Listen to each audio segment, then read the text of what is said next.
வணக்கம் நண்பர்களே. இன்றைக்கி காலையில் எந்திரிச்ச உடனே பார்த்திங்கன்னா, நம்ம பேந்தமெல்லாம் கொண்டு வந்து வீட்டுக்கு முன்னாடி விட்டேன். வீட்டுக்கு முன்னாடி விட்டுட்டு அப்படியே தீவனம் கொஞ்சோண்டு போட்டு விட்டேன். அதில் அப்படியே தீவனம் தின்னுட்டு இருந்தது. அந்த கோழிகளோடு கொண்டு போய் பின்னாடி விட்டோம்னா எல்லாம் கலந்துரும் அப்படிங்கிறதுக்காக, இது தனியாக வீட்டுக்கு முன்னாடி அப்படியே அழகுக்கு இருந்துட்டு போகுது அப்படின்ட்டு வீட்டுக்கு முன்னாடி கொண்டு வந்து விட்டேன். அதை அப்படியே பார்த்தேன். அதுக்கப்புறம் பார்த்திங்கன்னா, இன்றைக்கி வந்து மாட்டுப் பொங்கல்ங்கிறனால முதல்ல மாடு தான் கழுவணும். ஆனால் நம்ம வந்து மாடெல்லாம் காட்டுக்கு வந்து மேய்ச்சலுக்கு கொண்டு போயாச்சு. மாட்டுப் பொங்கல் அன்றைக்கி நல்ல நல்ல பிள்ளை இருக்க இடத்துக்கு கொண்டு போய் கட்டி நல்லா வயிறு நம்ப மேய்ச்சி அதுக்கப்புறம் அதை கழுவலாம் அப்படின்ட்டு முதல்ல மாடெல்லாம் கொண்டு போய் காட்டில் காலையிலே கட்டிட்டு வந்துட்டோம். அதுக்கப்புறம் ஆட்டில் ஆரம்பித்தோம். ஆடெல்லாம் ஒவ்வொன்றா கழுவி அதுக்கப்புறம் போய் மாடு கழுவ போய்க்கலாம் அப்படின்ட்டு ஆடுகள்லாம் ஷெட்லேருந்து கீழே இறக்கி விட்டு தண்ணி வச்சோம். தண்ணி குடிச்சிட்டு அப்படியே கழுவ ஆரம்பிச்சிட்டோம். அதெல்லாம் கழுவி முடிச்சுட்டு அதுக்கப்புறம் காட்டுக்கு போனோம். எருமைக்கன்று வந்து கொஞ்சம் வெயில் தாங்காதனால முதல்ல வந்து எருமைக்கன்று கழுவிடலான்ட்டு தண்ணி காமிக்கிறதுக்கு பிடிச்சிட்டு வந்தோம். தண்ணி காமிச்சிட்டு அப்படியே அதையே கழுவ ஆரம்பித்தோம்.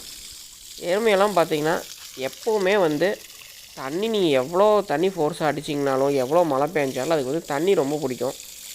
வெயிலும் தாங்காதனால தண்ணி தான் அதுக்கு மெயின். அதையும் கொண்டு வந்து அப்படியே தண்ணி காமிச்சிட்டு அப்படியே கழுவி விட ஆரம்பித்தோம். அடுத்தடுத்து நம்ம ஒவ்வொன்றா கழுவிட்டு இன்றைக்கி பொங்கல் வந்து சாயங்காலம் வைக்கணும் மாடுகளுக்கெல்லாம். அப்புறம் மயிலக்காலையை பிடிச்சிட்டு வந்து கழுவ ஆரம்பித்தோம். என்ன கட்டுத்தாரையிலையாக இருந்துச்சுன்னா, நம்ம மாடு கழுவுறதுக்குனே வந்து காரை போட்டு வச்சுருக்குறோம். கூடவே வந்து ஒரு போஸ்டர் ஒன்று நிறுத்தி வச்சுருக்குறோம். அதில் கட்டிட்டோம்னா எந்த பக்கமும் போகாது. நீட்டாக நம்ம பாட்டுக்கு கழுவலாம். இப்போ வந்து காட்டிலே கழுவிட்டு போயிடலாம் அப்படின்னு சொல்லிவிட்டு மேய்ச்சல் காட்டிலேயே வந்து நம்ம கிணத்தண்ணி போட்டு விட்டோம். தண்ணி வந்து கொஞ்சம் ஃபோர்ஸாக வரும். அந்த ஓஸில் வந்து நல்லா அடிக்கிறதுக்கு ப்ரெஷராக இருக்கும். அதனால் காட்டிலே கழுவலாம் அப்படின்ட்டு எல்லா மாடுகளையும் ஒவ்வொன்றா பிடிச்சி நம்ம காட்டிலே கழுவணும். நம்ம கையில் தொட்டு தேய்க்கிற அந்த அளவுக்கே பார்த்திங்கன்னா இந்த கிணத்தண்ணி ஃபோர்ஸ் இருக்குது. நல்லா வேகமாக வருது 1 இன்ச்சு பைப்பில். அதனால் ஃபஸ்ட்டு ஒரு டைம் வந்து தண்ணியெல்லாம் விட்டு நல்லா தேய்ச்சி விட்டுட்டோம். நல்லா ஊறினதுக்கப்புறம் மறுபடியும் ஒரு டைம் வந்து ஓஸில் ப்ரெஷராக பிடிச்சோம்னாவே அந்த அழுக்கெல்லாம் வந்து வந்துடுது. நம்ம பார்த்திங்கன்னா எப்படி ஒரு 10 நாளுக்கு ஒரு டைம் கழுவுறதுனால மாடுகளுக்கெல்லாம் வந்து பெருசாக வந்து ஒன்றும் அழுக்கு இல்லை. ஜென்ரலாக இருக்கிற அழுக்கு தான் இருக்குது. ரொம்ப அதிகமாக இல்லை. வருஷக்கணக்காக நம்ம கழுவாமல் வச்சுருந்தோம்னா உடம்பு ஃபுல்லாக பயங்கர அழுக்காக இருக்கும். நம்ம வந்து 10-15 நாளுக்கு ஒரு டைம் ரெகுலராக கழுவி விட்ருவோம். அதனால் பார்த்திங்கன்னா அழுக்கு ஒன்றும் பெருசாக இல்லை. காரம்பஸ் காலையெல்லாம் கழுவுனதையும் ரொம்ப நல்லா டார்க் பிளாக்காக தெரியுது பாருங்கள். சேவலை மாடு அதே மாதிரி தான். இதில் அழுக்கு ஃபுல்லாக இருந்துச்சுனாலுமே தெரியவே தெரியாது. இருந்தாலும் மாட்டு பொங்கல் அன்றைக்கி நம்ம சுத்தமாக கழுவணும் அப்படிங்கிறதுக்காக எல்லா மாட்டையுமே வந்து ஒன்றும் விடாமல் மாடு கன்றுக்குட்டின்ட்டு எல்லாத்தையுமே வந்து கழுவியாச்சு. கடைசியாக பிறந்த அந்த இளங்கன்று மட்டும் கழுவலை. சும்மா தண்ணியை மட்டும் ஒரு டப்பா கொண்டு போய் அப்படியே தொடச்சி மட்டும் விட்டுட்டோம். நைட்டு வந்து பனி ஓவராக இருக்கிறனால இளங்கண்ணெல்லாம் வந்து கொஞ்சம் நடுங்கிட்டு இருக்கும். மயில மாடுலாம் பார்த்திங்கன்னா ஓஸில் வர்ற ஸ்பீடுக்கே அந்த ஃபோர்ஸ் தண்ணிக்கே இருக்கிற அழுக்கெல்லாம் சுத்தமாக போயிடுச்சு. தேய்க்கணுங்கிறதே கிடையாது. இருந்தாலும் பேருக்கு வந்து லைட்டாக தேய்ச்சி விட்டோம். நம்ம ரெகுலராக கழுவிட்டு இருக்கிறனால இதெல்லாம் பார்த்திங்கன்னா அமைதியாகவே நின்றுச்சு. பெருசாக எந்த குறுமும் பண்ணல. செவலக்கிடாரி வந்து இப்போ தான் 2வது டைம் வந்து நம்ம கழுவி விட்றோம் நம்மக்கிட்ட வந்ததுலேருந்து. அங்கெல்லாம் கழுவி முடிச்சுட்டு கட்டுத்தரைக்கு பிடிச்சிட்டு வந்து தண்ணி காமிச்சு எல்லாத்தையும் கட்டியாச்சு. அதுக்கப்புறம் பார்த்திங்கன்னா காரம்பஸ் காலையும் இங்கே ஒரு மாடு இருக்குது, மயில மாடு கன்று போட்டது. அதை மட்டும் இங்கே வச்சு கழுவிக்கலாம் அப்படின்ட்டு அதை மட்டும் நாங்கள் இங்கே கழுவுனோம். இந்த ஓஸ் பார்த்திங்கன்னா பாருங்கள் ப்ரெஷர் ரொம்ப கம்மியாக வரும். மற்ற நாளெலாம் நம்ம இதில் இங்கேயே தான் கழுவுவோம். இந்த தடவை அங்கே கொண்டு போனனால நல்லா ப்ரெஷரில் அடித்து சுத்தமாக கழுவி விட்டாச்சு. காரம்பஸ் காலை கட்டியே இருக்கிறதுனால அந்த திமில்லாம் வந்து அதனால் சொரிய முடியல, பிக்கும் போல் இருக்குது. அதனால் அப்படியே கொம்பில் போட்டு நல்லா உரசிட்டு இருந்துச்சு. நீ சுத்தமாக எல்லாம் நல்லா அதுக்கு சோப் போட்டு கழுவி விட்டாச்சு. நம்ம மாடெல்லாம் கழுவுறதுக்குனே ஒரு சோப்பு இருக்குது. அந்த சோப் போட்டு தென்னை மட்டையை வச்சு நல்லா தேய்ச்சி சுத்தமாக கழுவி விட்டோம். காலையே பார்த்திங்கன்னா பளிச்சுன்னு இருக்குது. நம்ம இப்படி அடிக்கடி கழுவி விட்டோம்னாவே வந்து இந்த கொசுவெல்லாம் குறைஞ்சிரும். பெரிய அளவில் இருக்காது. கழுவுறோம் அப்படிங்கிறத தெரிஞ்சுக்கிட்டே வந்து ரொம்ப அமைதியாக இருக்குது பாருங்கள். மற்ற டைம் வந்தால் யாரையும் கிட்ட விடாது. அதுக்கப்புறம் பொங்கல் வைக்க ஆரம்பித்தோம். எங்கள் அம்மா வந்து பொங்கல் வச்சாங்க. நாங்கள்லாம் ஒவ்வொருத்தரும் ஒவ்வொரு வேலையை அப்படியே பிரித்து ஆளுக்கு ஒரு வேலையாக வந்து செஞ்சிட்டே இருந்தோம். ஒருத்தர் கோலம் போட்டோம், ஒருத்தர் பொங்கல் வச்சாங்க, ஒருத்தர் சாமியெல்லாம் நெட்டாங்க, அலங்கரித்தாங்க. மாடுகளுக்கெல்லாம் பொட்டு போடுற வேலை, அந்த மாதிரி ஆளுக்கு ஒரு வேலையாக பிரித்து செஞ்சிட்டே இருந்தோம். இப்போ வந்து மாடுகளுக்கெல்லாம் பொட்டு போடுறதுக்கெல்லாம் எடுத்துகிட்டு வர போயிட்டாங்க. எல்லா மாடுமே கழுவி சுத்தமாக நிறுத்தியாச்சு. எல்லாமே வந்து அப்படியே காஞ்சிருச்சு. இந்த கன்றுக்குட்டிலாம் பார்த்திங்கன்னா ஃபஸ்ட்டே வந்து கழுவிட்டோம். இளங்கண்ணா இருக்குது, சாயந்தரம் நேரம் கழுவுனோம்னா ரொம்ப கூலிங்கில் குளிரும் அப்படின்ட்டு.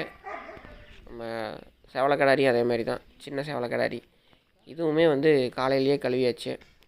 இதெல்லாம் காட்டிலே கழுவிட்டு வந்ததுனால பார்த்திங்கன்னா வீட்டுக்கு வரங்காட்டி நல்லா காஞ்சிருச்சு.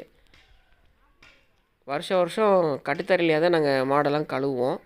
அப்போல்லாம் பார்த்திங்கன்னா ரொம்ப லேட்டாகும். அந்த தண்ணி வர்ற ப்ரெஷர் கம்மியாக இருக்கிறனால லேட்டாகும். இந்த டைம் அங்கேயே கழுவிட்டு வந்ததுனால டக்குன்னு வேலை முடிஞ்சிருச்சு. அடுத்து இதுக்கெல்லாம் பொட்டு போட்டு விட்டு பொங்கல் பொங்கி வந்தோடனே பூஜை பண்ண ஆரம்பித்தோம்னாவே போதும். டைம் கரெக்டாக இருக்கும். எப்பயுமே வந்து சாயங்கால நேரம் தான் நம்ம வந்து பொங்கல் வச்சு பூஜை பண்ணுவோம். இப்போயே இருட்டாகிற டைம் ஆயிடுச்சு. அப்படியே இருட்டு ஆயிடுச்சு.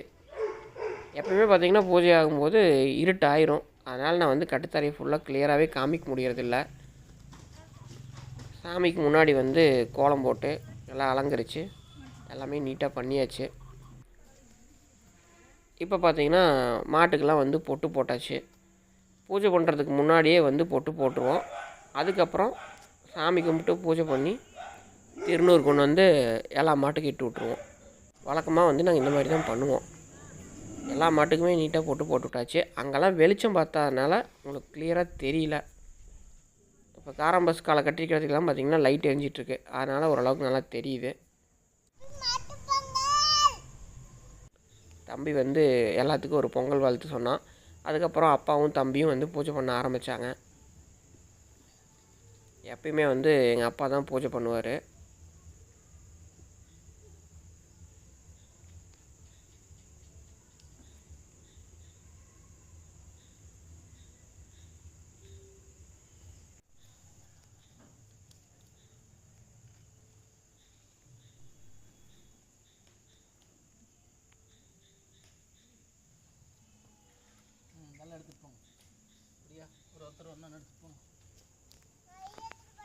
பூஜை பண்ணி முடிச்சுட்டு அடுத்தது பார்த்திங்கன்னா மாடுகளுக்கெல்லாம் அப்படியே வரிசையாக எடுத்துகிட்டு போய் தீவார்த்தனை காட்டி, சாம்பிராணி காட்டி, தீர்த்தம் போட்டு இதெல்லாமே வரிசையாக அப்படியே எல்லா மாடுகளுக்குமே பண்ணோம். ஃபஸ்ட்டு வந்து கிடாரி கண்ணுக்கு பண்ணலாம் அப்படின்ட்டு சின்ன செவலை கிடாரிக்கு முதல்ல வந்து கொண்டு போய் பூஜை பண்ணோம். அதுக்கப்புறம் செவலை மாட்டோட காளை கண்ணுக்கு, அடுத்தது மயில மாடு, அப்படியே எல்லாத்துக்கும் வரிசையாக ஒவ்வொன்றுக்கா பூஜை பண்ண ஆரம்பித்தோம்.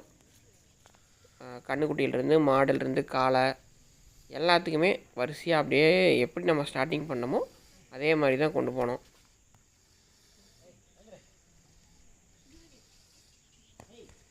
எங்கள் மாமா வந்து எல்லா மாட்டையும் போய் வரிசையாக பிடிச்சிக்கிட்டாரு. மாடு, காளை இது எல்லாத்தையும் பிடிச்சிட்டாரு. பின்னாடியே வரிசையாக இவங்கெல்லாம் கொண்டு போய் தீவார்த்தனை, சாம்பிராணி இதெல்லாம் காமிச்சாங்க.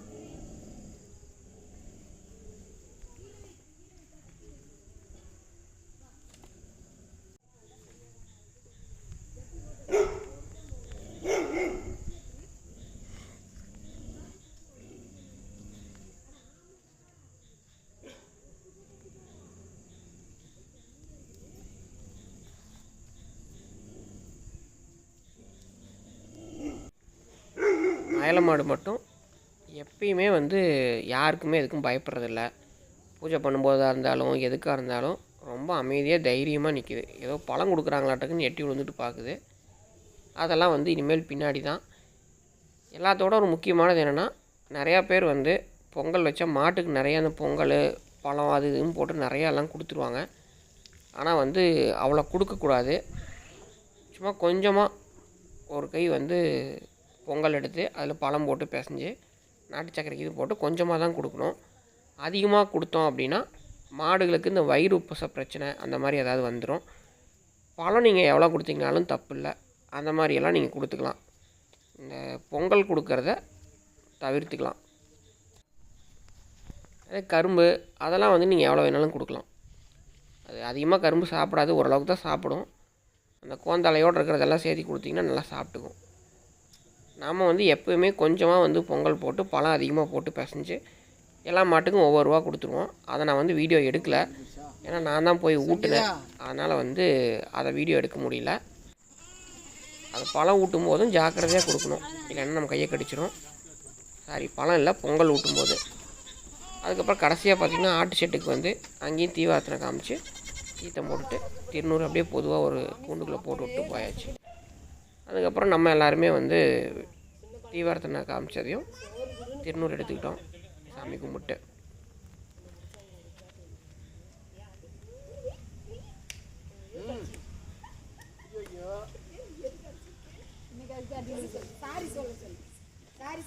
இந்த மாதிரி தான் நாங்கள் மாட்டு பொங்கல் கொண்டாடினோம். அவ்வளோதான் நண்பர்கள் இந்த வீடியோ. மறுபடியும் நான் உங்களை அடுத்த வீடியோவில் சந்திக்கிறேன். அனைவருக்கும் மாட்டுப் பொங்கல் நல்வாழ்த்துக்கள்.